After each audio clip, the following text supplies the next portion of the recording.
Alhamdulillahi Rabbil Alamin. Wa bihi nasta'in ala umuri dunya waddin. Wassalatu wassalam ala man la nabiyya ba'dah. Wa ala alihi wa sahbihi wattabi'in wa man tabi'ahum bi ihsan ila yaumiddin, amma ba'du. Hadirin hadirat jamaah salat maghrib yang insyaallah dirahmati oleh Allah Subhanahu wa taala. Yang pertama, kita tak henti-hentinya memuji dan bersyukur yang masih berkenan memberikan kepada kita kesempatan, kesehatan, sehingga kita dapat melaksanakan tugas dan kewajiban kita sebagai hamba Allah Subhanahu wa ta'ala. Hari ini bangsa Indonesia memperingati Hari Kemerdekaan 17 Agustus 2023, memperingati Hari Kemerdekaan yang ke-78. Dari satu sisi kita bersyukur atas nikmat kemerdekaan, dalam arti kita tidak dalam kondisi terjajah secara militer. Dari sisi itu kita merasa bahwa ini satu nikmat yang sangat besar, di mana salah satu indikator agar kita dapat melaksanakan tugas penghambaan kita kepada Allah, salah satu syarat utamanya itu adalah rasa aman. Ibadah kita ini dapat berlangsung dengan baik secara maksimal, dua syaratnya para jamaah sekalian. Apa itu? Rasa aman dan rasa, atau lebih tepat ketika perut-perut kita semua ini terpenuhi kebutuhannya. Jadi dua itu syaratnya. Dan itu yang dimaksudkan oleh Allah Subhanahu wa taala, atau diisyaratkan oleh Allah Subhanahu wa taala di dalam Al-Qur'an. Li ilafi Quraisy ilafihim rihlatash shita'i was-saif. Falyabudu rabb hadzal bait. Maka hendaklah mereka beribadah, menghambakan diri kepada Tuhan pemilik rumah ini, yaitu Baitullah. Kemudian Allah mengatakan, Allah inilah alladzi at'amahum min ju', yang memberikan kepada mereka makan sehingga mereka terhindar dari kelaparan, wa amanahum min khauf, dan memberikan kepada mereka rasa aman dari ketakutan. Jadi dua hal penting sehingga kita betul-betul bisa falyabudu rabb hadzal bait. Apa itu? Rasa aman, dan ketika kebutuhan pangan kita, ya, yang biasa disebut dengan ketercukupan, ya, pangan kita itu terpenuhi, ya. Kalau dua-duanya ini tidak ada, atau salah satu daripada keduanya tidak ada, maka kita tidak bisa maksimal menghambakan diri kepada Allah Subhanahu wa ta'ala. Tidak bisa kita bayangkan kita bisa beribadah kepada Allah dalam kondisi perang, situasi keamanan yang tidak kondusif, ya. Kita bisa melaksanakan ibadah, tapi merasakan ketenangan di dalam beribadah itu tidak akan maksimal. Begitu juga yang kedua, stabilitas ekonomi. Ketika itu terganggu sehingga masyarakat tidak mendapatkan ketercukupan apa yang menjadi kebutuhan, ya, kebutuhan hidupnya, dan secara khusus kebutuhan makannya, maka ini juga akan menyebabkan seseorang itu tidak bisa, atau masyarakat itu tidak bisa melaksanakan ibadah secara umum. Maka dari sisi ini kemerdekaan itu kita perlu syukuri. Dari sisi ini bahwa alhamdulillah kita diberikan oleh Allah Subhanahu wa ta'ala kemerdekaan, ya, yang juga diakui dalam teks pembukaan Undang-Undang Dasar 1945 bahwa kemerdekaan ini adalah berkat rahmat Allah Subhanahu wa ta'ala, ya. Maka atas rahmat dan karunia Allah itu kita wajib untuk mensyukurinya. Tapi yang lebih penting dari itu adalah bagaimana kita memaksimalkan kemerdekaan ini. Nah, itu yang lebih penting, ya, karena banyak kisah dalam Al-Quran, atau ada beberapa kisah dalam Al-Quran, negeri-negeri yang Allah berikan kepada mereka kesejahteraan, tapi tiba-tiba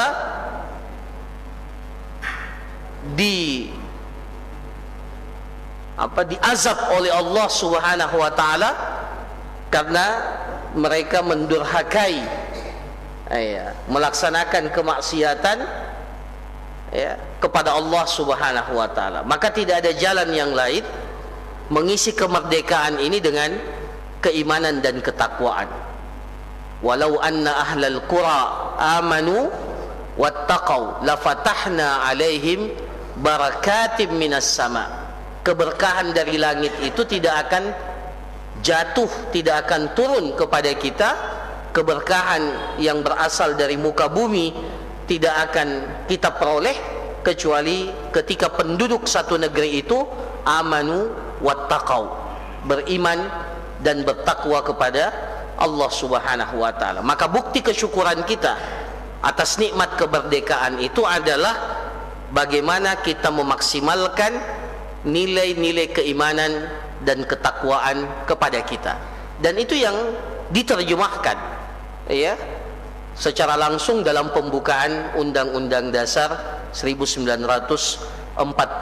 Kita harus ikut serta dalam membangun bangsa ini, negeri ini ke arah, ya, yang adil, makmur, berdaulat, ya, turut ikut serta mencerdaskan kehidupan bangsa.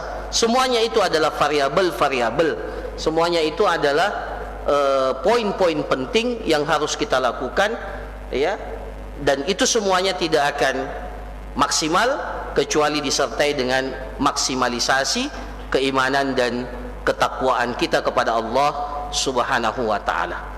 Ini mukaddimah pesan kemerdekaan, ya, yang diperingati hari ini, ya, sehingga, ya, kita merasa bahwa kita merupakan salah satu komponen dari masyarakat Indonesia yang harus memiliki kepedulian, ya.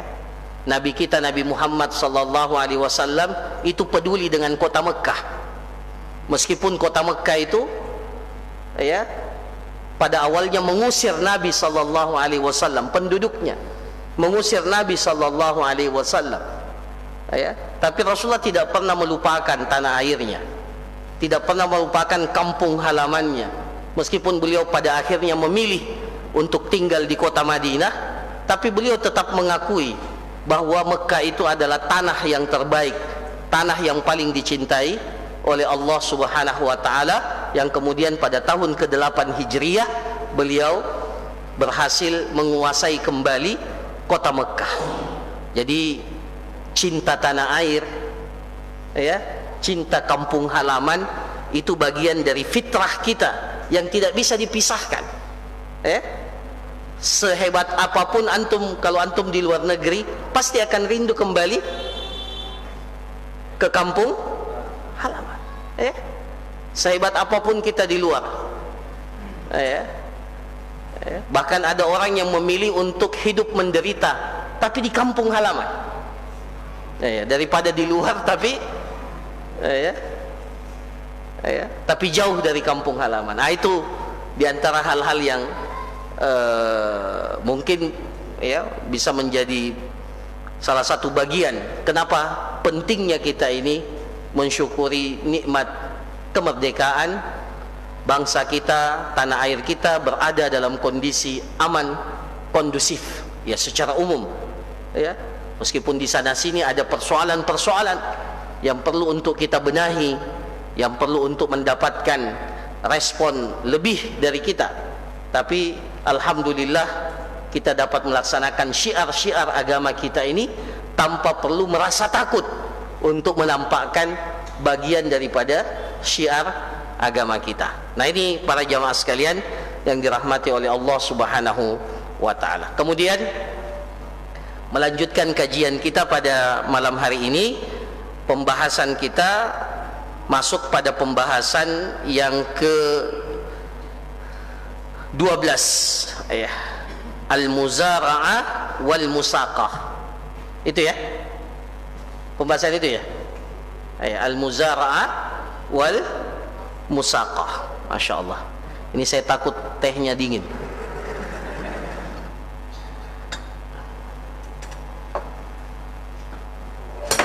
Masya Allah.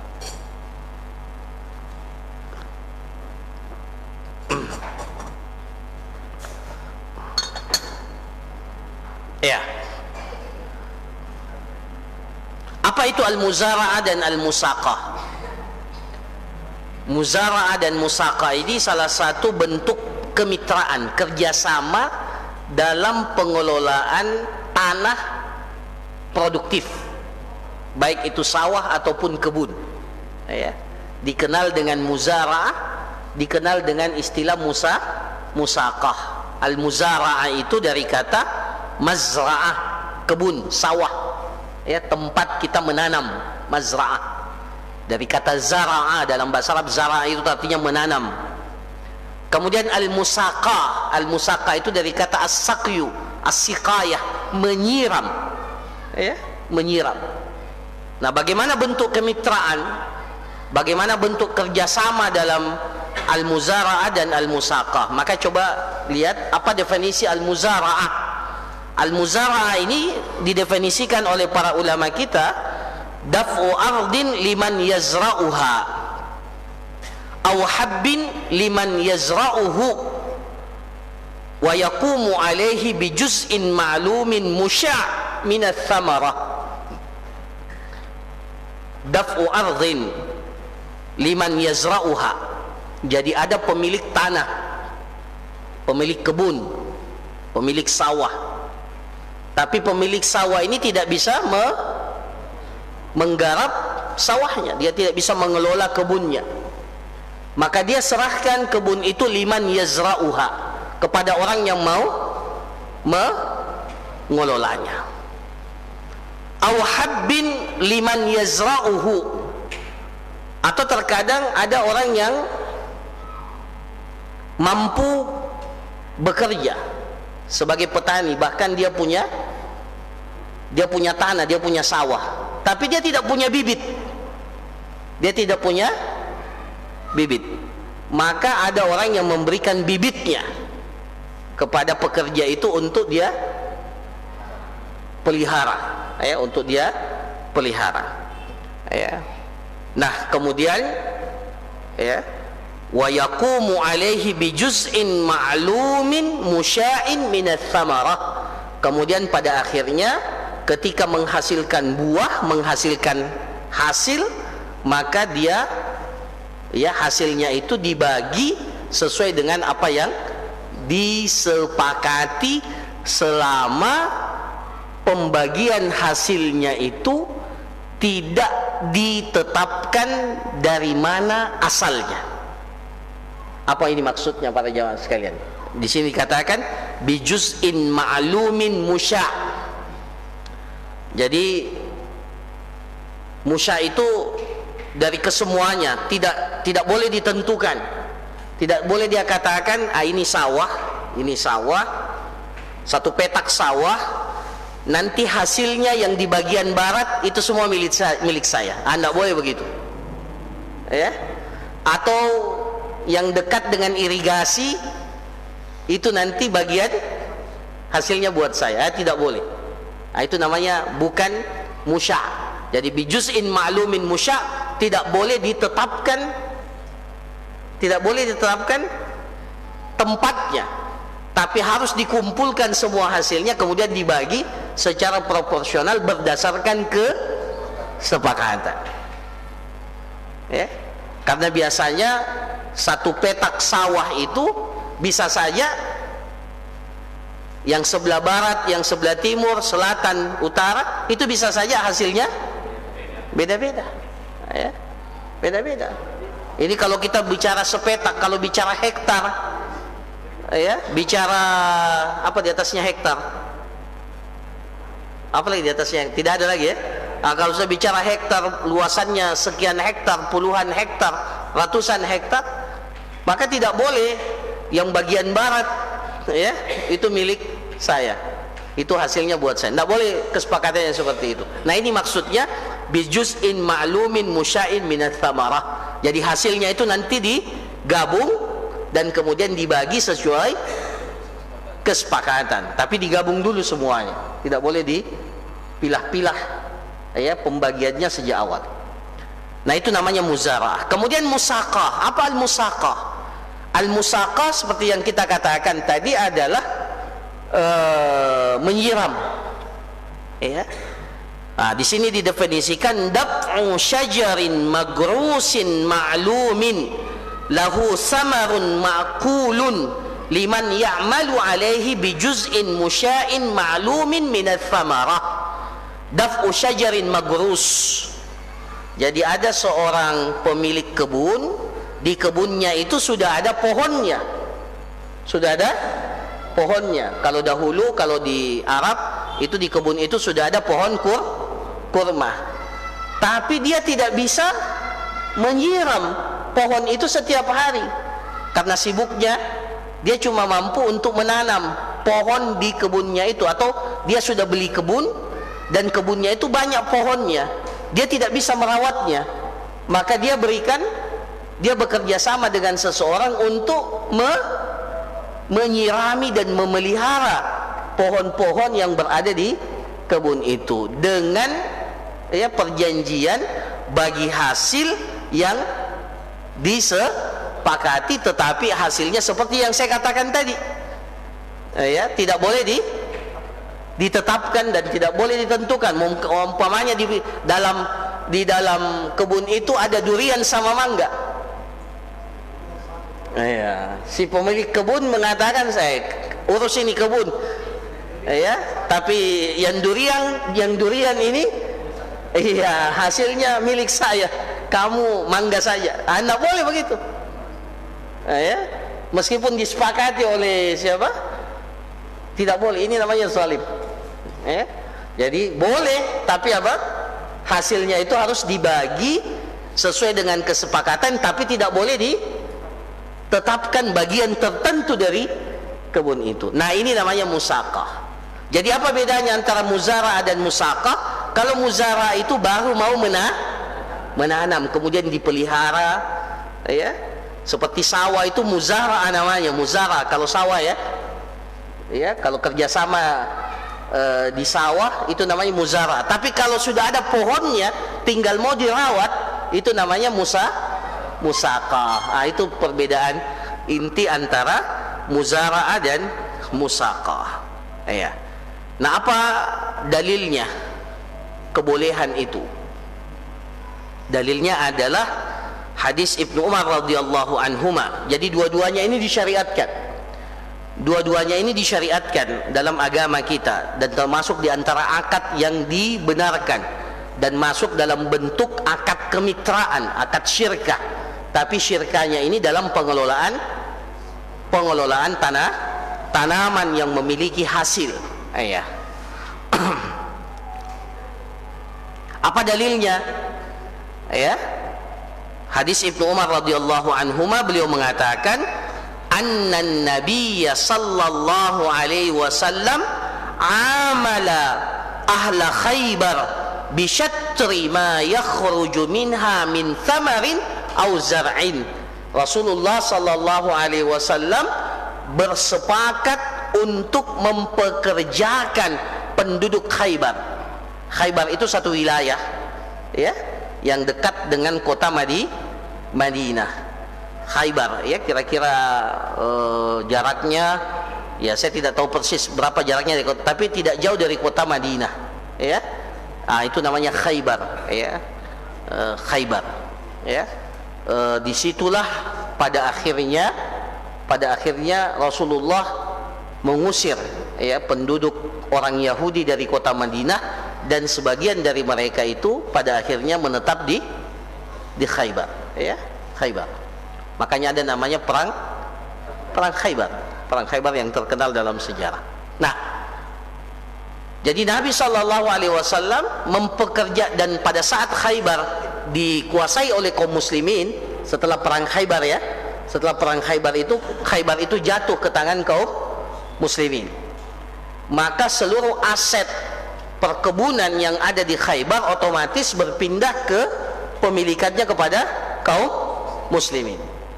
Maka Rasulullah Sallallahu Alaihi Wasallam mempekerjakan penduduk Khaybar untuk tetap mengelola kebun-kebun itu, ya, kebun-kebun kurma, kebanyakan kebun kurma, tetapi dengan pembagian, ya, di sini dikatakan amala ahla Khaybar bisyatri, dengan pembagian bahwa mereka memiliki setengah dari hasil yang dikeluarkan, baik berupa buah-buahan atau berupa tanaman. Ya. Jadi Khaybar ini termasuk daerah yang subur, ya, banyak kebun kurmanya, banyak potensi pertaniannya. Maka Rasulullah memperkerjakan penduduk Khaybar, tetapi dengan perjanjian bahwa mereka mendapatkan setengah, ya, setengah dari hasil yang didapatkan dari, ya, dari buah-buahan yang dihasilkan, begitu pula tanaman-tanaman yang dihasilkan. Nah, ini dalilnya, sehingga para ulama melegalkan dan membolehkan kemitraan dalam pengelolaan tanaman, begitu pula pengelolaan sawah, kebun ataupun yang sejenisnya. Nah, apa syarat-syaratnya? Ada 4 syaratnya. Sebagiannya sudah kita jelaskan tadi. Yang pertama, orang yang berakad itu sekali lagi adalah orang yang jaiz at-tasarruf, memiliki kelayakan untuk mengelola harta. Dikatakan jaiz tasarruf kalau dia balik, merdeka, berakal, dan rasyid. Rasyid itu memiliki kecakapan dalam mengelola harta. Ya, jadi itu syaratnya, ya, 1. Kemudian yang kedua, bahwa pohon, kalau dia musaqah, ya, pohonnya itu harus jelas berapa jumlah pohonnya, berapa yang harus dirawat, ya, berapa hektar, berapa luasnya. Itu harus jelas. An yakuna syajaru ma'luman fil musaqah wal bizru ma'luman fil muzara. Begitu pula kalau mau diberikan bibit, bibitnya juga harus jelas, ya, ini bibit apa, ya, ini bagaimana jenis bibitnya. Itu harus jelas ketika diberikan kepada seorang penggarap yang akan menanam dan merawat bibit itu, ya. Jangan sampai dia bilang ini bibit durian, apa durian yang mahal itu, musangking, ya. Tapi pada kenyataannya durian biasa, ya. Bahkan ya durian kualitas jelek. Ya, ini kan jadi harus jelas itu, ya, ketika makanya para jamaah sekalian memang harus ada kejelasan, ya. Nah, kemudian yang kedua di sini katakan an yakuna lisyajari samarun ma'kul. Jadi buahnya, kalau pohon itu buahnya harus dapat dikonsumsi. Meskipun untuk syarat ini para ulama kita sudah mengatakan, atau sebagian para ulama mengatakan ini tidak disepakati, karena ada buah yang meskipun tidak dikonsumsi tapi memiliki hasil. Contohnya apa? Hasil panen pertanian tidak dimakan. Tidak dimakan. Contohnya apa? Hah?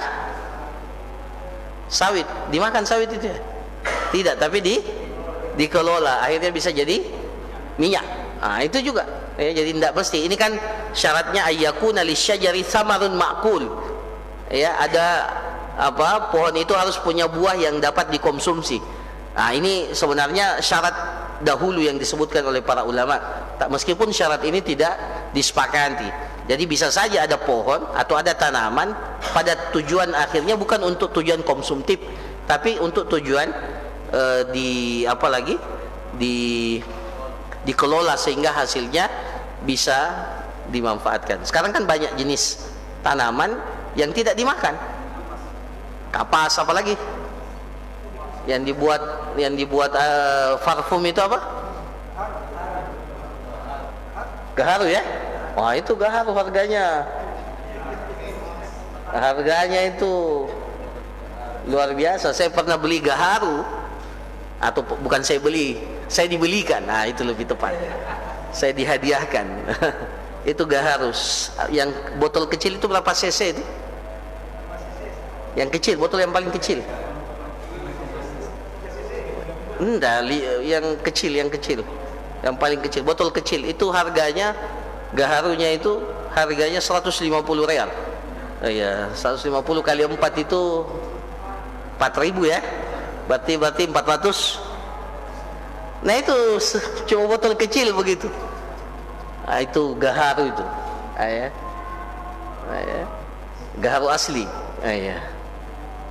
Dan salah satu tempat gaharu yang paling bagus itu ada di Irian, di Papua, dan ada di Kalimantan. Nah, itu kan pohon itu gaharu pohon, ya. Sekarang sudah dibudidayakan gaharu itu. Itu tidak menghasilkan buah. Tidak menghasilkan buah, tapi hasilnya luar biasa. Itu jadi kalau ikuti syarat ini, nanti kalau pohon itu sudah punya, nanti buah dimakan, tapi gaharu itu tidak dimakan. Jadi syarat ini tidak mesti, meskipun kebanyakannya memang berupa buah yang dimakan, tapi tidak harus seperti itu. Kemudian yang keempat, ini yang kita jelaskan tadi, bahwa bagian dari amil pekerja itu juz'un musya, bagian yang tidak ditetapkan lokasinya, baik itu berupa buah ataupun hasil yang didapatkan dari kebun itu atau dari hasil tanaman itu, dan ditentukan dengan apa? Dengan pembagian secara apa istilahnya, seperempat, setengah, tidak boleh dikatakan bagian saya 100 kilo, boleh tak? Saya kasih, kita sama-sama mengelola sawah ini, pembagian yang penting saya dapat 100 kilo, boleh tak? Seperti itu? Tidak boleh. harus juz'un musya', kemudian dibagi dengan persentase, ya, dibagi sesuai, ya, seperempat. Anda dapat seperempat, saya 3/4. Anda dapat setengah, saya dapat setengah. 50, 50, 70, 30, ya. Begitu cara pembagiannya. Tidak boleh langsung kita tetapkan, yang penting saya 150 kilo. Iya, kalau hasilnya cuma 150 kilo, iya, kasihan siapa? Kasihan amilnya, kasihan pekerjanya, penggarapnya tidak dapat apa-apa.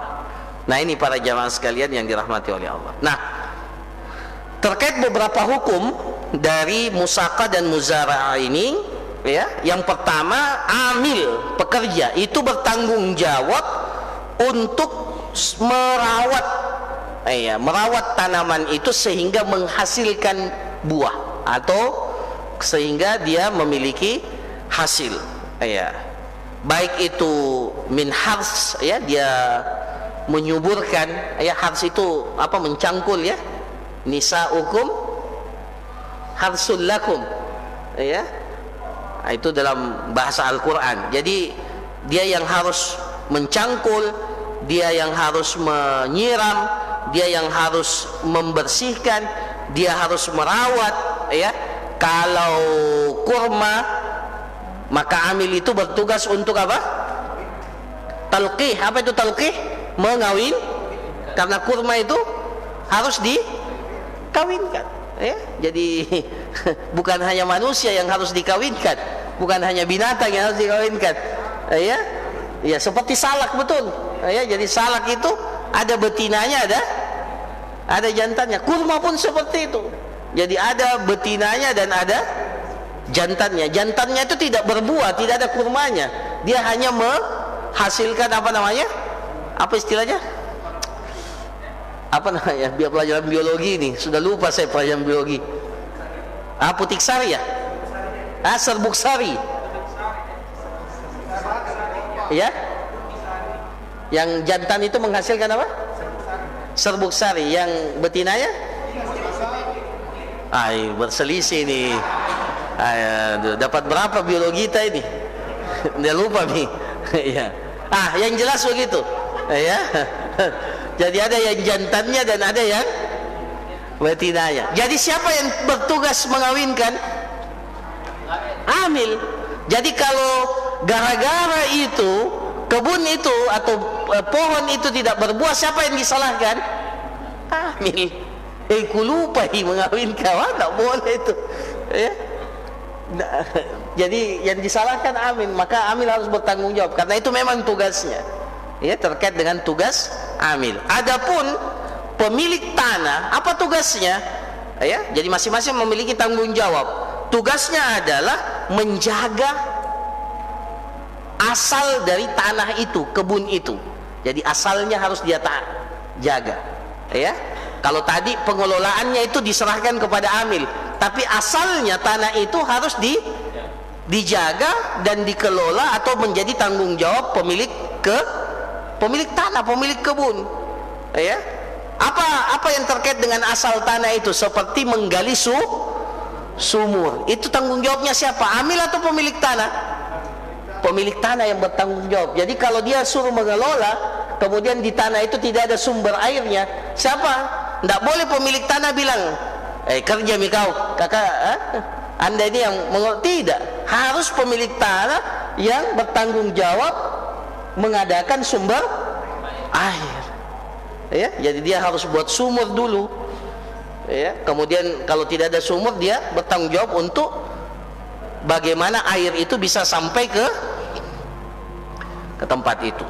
Itu satu, ya. Jadi menggali sumur atau menyediakan sumber air. Kemudian membuat pagar. Siapa yang bertanggung jawab membuat pagar itu? Batas. Itu adalah pemilik tanah. Jadi bukan amil tugasnya, itu pemilik tanah yang punya tugas itu, ya. Kemudian, ya, kalau sekarang, kalau ternyata sumurnya itu perlu air, pompa air, siapa yang harus membeli pompa air itu? Pemilik tanah. Jadi semua hal-hal yang terkait dengan tanah itu asalnya itu diberikan kepada tanggung jawab kepemilik tanah. Jadi itu ya. Jadi amil apa tugasnya dan pemilik tanah apa saja tanggung jawabnya itu sudah dijelaskan. Kemudian yang kedua, kapan amil dikatakan berhak mendapatkan bagian? Ini penting ini, ya. Amil mendapatkan bagian. Kapan dipastikan bahwa amil itu mendapatkan bagian?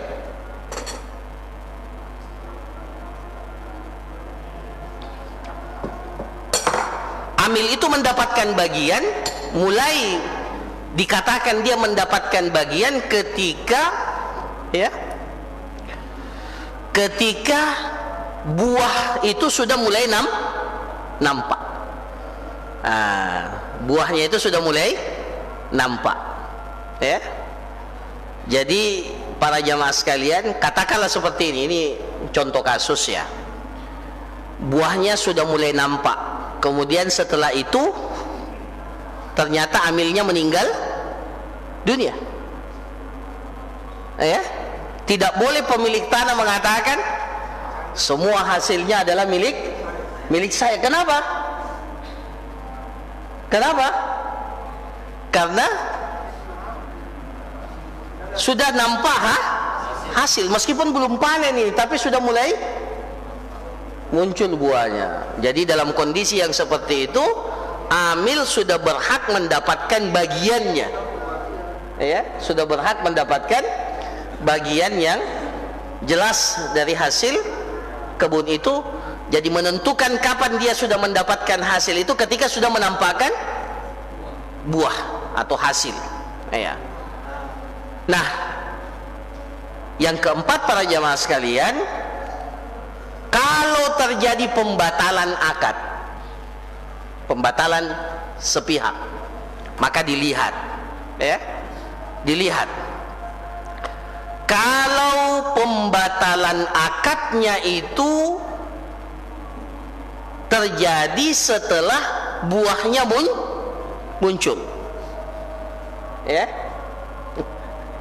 Ini biasanya pemilik tanah ini, pemilik kebun, kalau sudah lihat, wah mantap ini, ya, durian, durian itu luar biasa fitnahnya juga.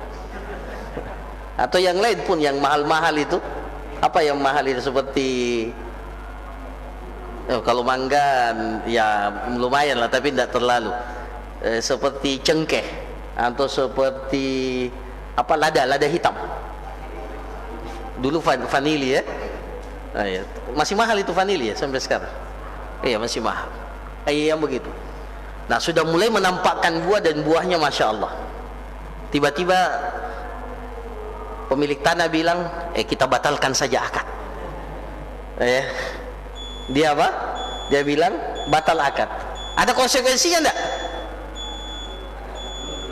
Ada konsekuensinya. Maka dikatakan di sini, fahuwa bainal aqidaini ala ma syarata.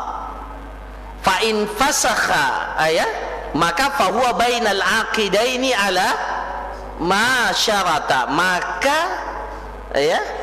Maka dikembalikan kepada orang yang berakad itu sesuai dengan apa yang telah mereka persyaratkan. Jadi tidak boleh dibatalkan secara sepihak kemudian merugikan pihak yang, karena apa? Buahnya sudah nampak, buahnya sudah nampak. Jadi tidak boleh dibatalkan secara sepihak. Maka masing-masing berhak sesuai dengan apa yang disepakati. Tapi kalau pembatalannya itu, ya, di sini dikatakan kalau pembatalan itu berasal dari amil, fa in fasakhal amilu qabla duhuri zara' wa duhuri thamarah. Kalau pembatalannya secara sepihak itu dilakukan oleh amil tapi belum nampak tanda-tanda tanaman itu berbuah atau memiliki hasil. Jadi masih dalam masa perawatan, belum ada buahnya, belum nampak ada tanda-tanda hasil. Tiba-tiba amil mengundurkan diri. Maka di sini dikatakan fala syai'a lahu, maka amil itu tidak mendapatkan apa? Tidak mendapatkan apa-apa, karena dia yang mengundurkan diri secara sepihak, dia yang meminta membatalkan. Iya. Kenapa?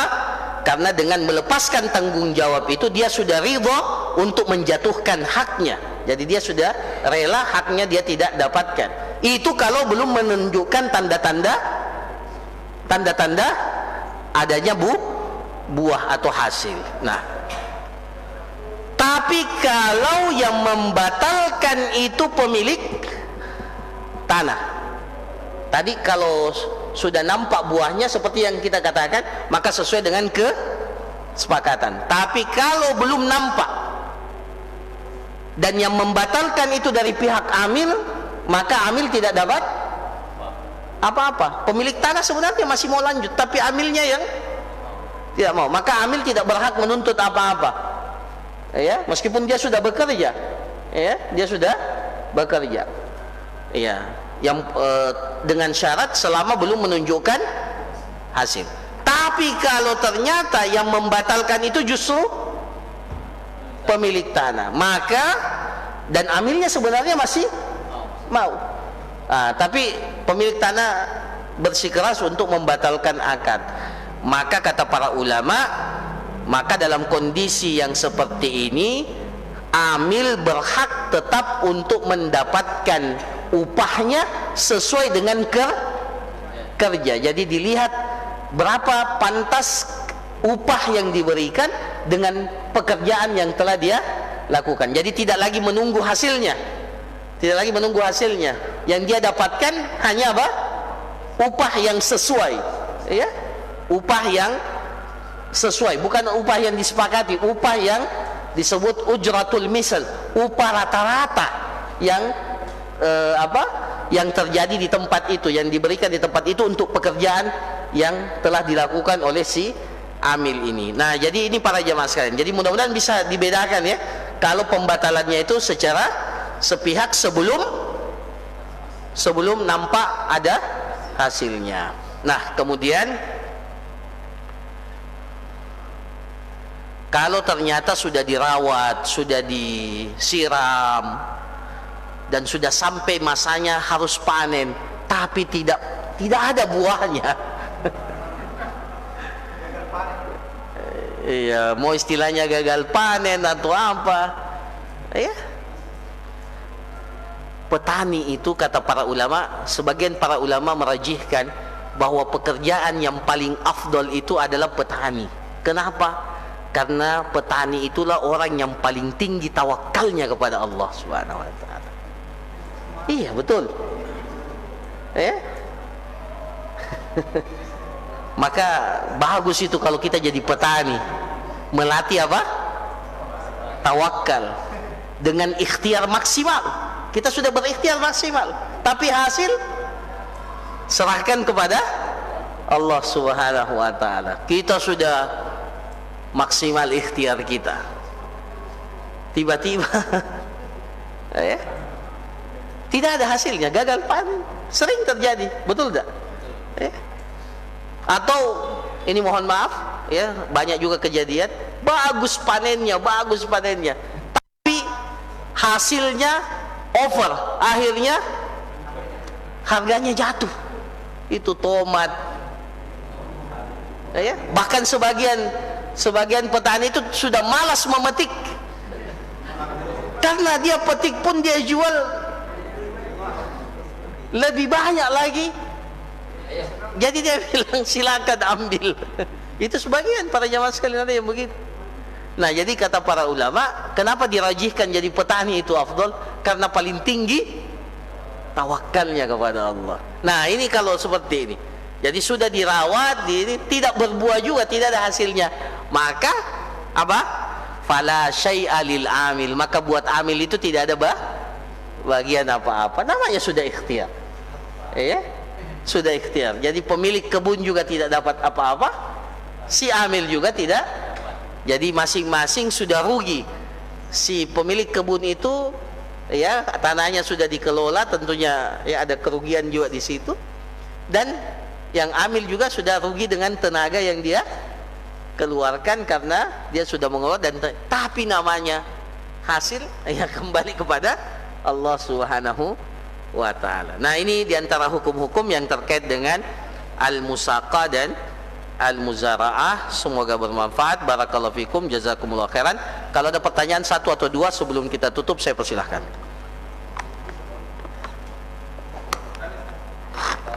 Ya, silakan.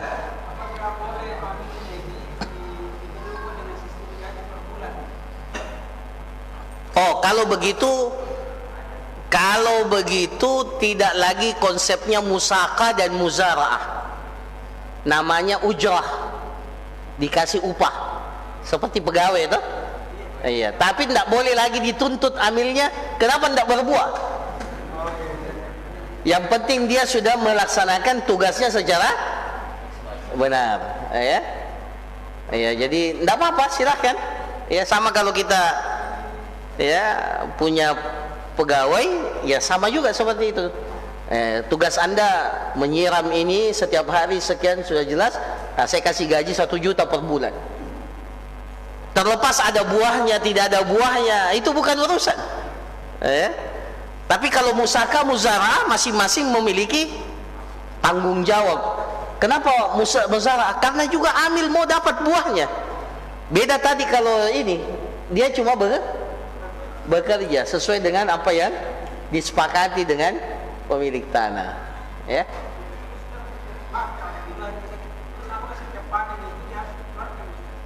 Apanya? Oh, itu lain lagi. Ya, nanti dilihat apakah sampai nisab atau tidak. Iya. Tidak. Ini diperselisihkan para ulama. Apakah semua hasil pertanian itu wajib dizakatkan? Yang mewajibkan itu berbeda pendapat. Ada yang mengatakan semua, mau apapun, yang penting hasil pertanian wajib. Tapi yang paling kuat, apabila dia berupa makanan atau bahan makanan yang dapat bertahan lama, seperti kurma, anggur, yang bisa bertahan lama, ya, dengan proses pengeringan, ya. Kurma itu kan bertahan lama, ya, setelah dipanen. Anggur juga bisa bertahan lama, jadi apa namanya? Jadi kismis, zabib. Nah, itu kalau yang seperti itu boleh. Adapun yang apa? Ya, kelapa sawit bertahan lama kan? Bertahan lama. Tapi kalau untuk tujuan bisnis, maka dia tidak kena zakat pertanian, dia kena zakat perniagaan. Seperti sawit kan dia jual lagi itu. Ya? Iya, jadi pemilik kebun itu nanti dia hitung hasil perdagangannya, dihitung, kemudian dikenakan zakat perdagangan, bukan zakat pertanian. Jadi tinggal dilihat komoditinya untuk dijual atau untuk disimpan. Kalau untuk disimpan, maka dia terkena zakat pertanian. Seperti padi itu kan konsumtif, ya. Iya, kita tanam, kemudian kita simpan. Itu nanti dilihat kalau sudah mencapai nisabnya, maka wajib untuk dizakatkan. Wallahu a'lam. Masih ada? Ya, silakan.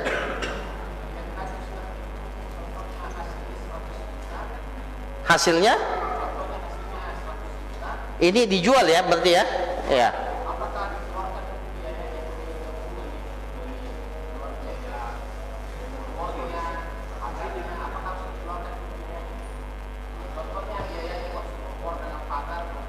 Tidak boleh dikeluarkan di situ, karena itu menjadi tanggung jawab siapa?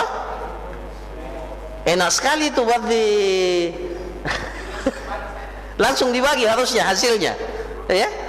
Tadi kan sudah kita katakan tanggung jawab pemilik tanah untuk menyiapkan. Jadi tidak boleh hasil keuntungannya keluarkan dulu hasil apa? Hasil buat sumur bor. Kalau sumur bornya harganya 100 juta, habis itu. Apa minta dapat ambil? Ya, jadi tidak. Itu tanggung jawabnya pemilik tanah, ya, pemilik tanah. Ya.